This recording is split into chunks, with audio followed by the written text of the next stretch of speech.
But first, I bring you In Touch, my weekly column published in the Nation newspaper titled Perfect Stooge.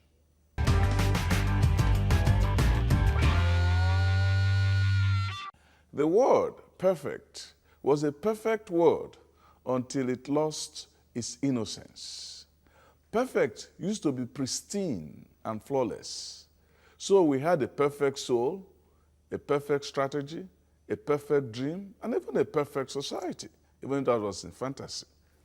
Now, the mind of humans has now perverted things.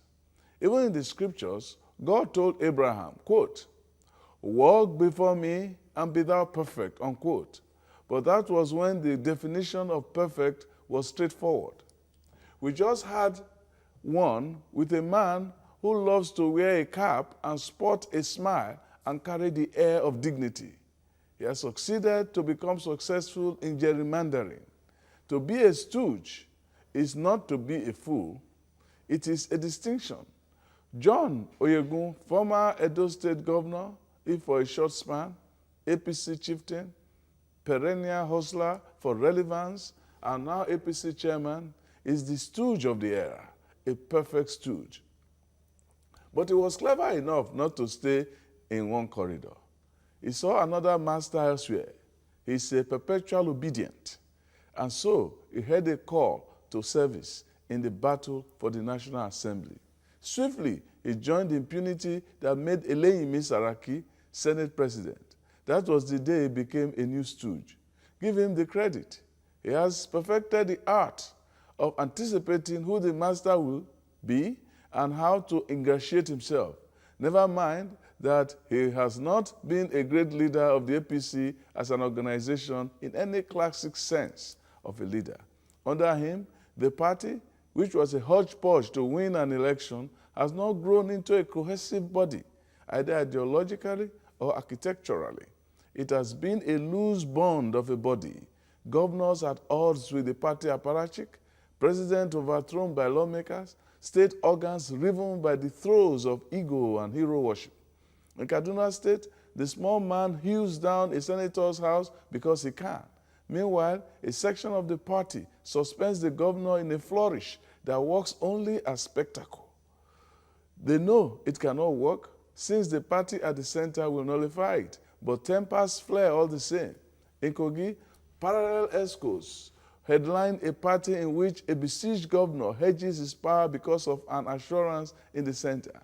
In Benue, the party is in tatters over the herdsman's crisis, and he has no word to bring the party to harmony, or shall I say, to existence. It is virtually dead at this APC in Benue State. There's virtually no state where the party is not in crisis, including Oyo State, where Ondo State, where Governor Rotimi Akeredolu tries in vain to paper over the cracks. In Ogun, in Imo, in Oyo, the fire is coming next time. In Kano, Kwankwanso is looking at his political obituary, but he will go down with the Samson complex, tearing down the edifice with him.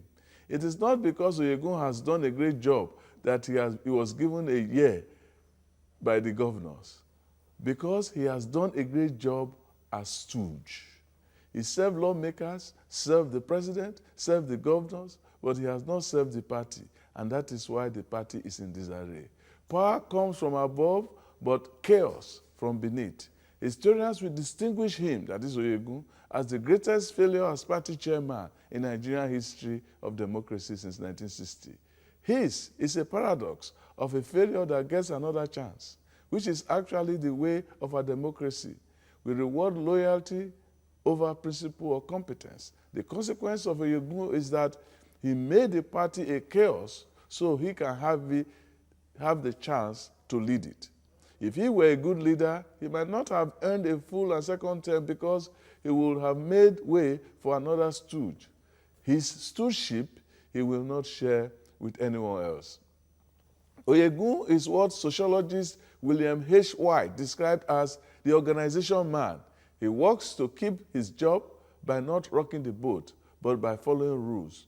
Oyegun has no liver, no lever, or conscience for such sublimity. So Oyegun is contented to be a stuffed puppy, squealing and barking any which way the masters point.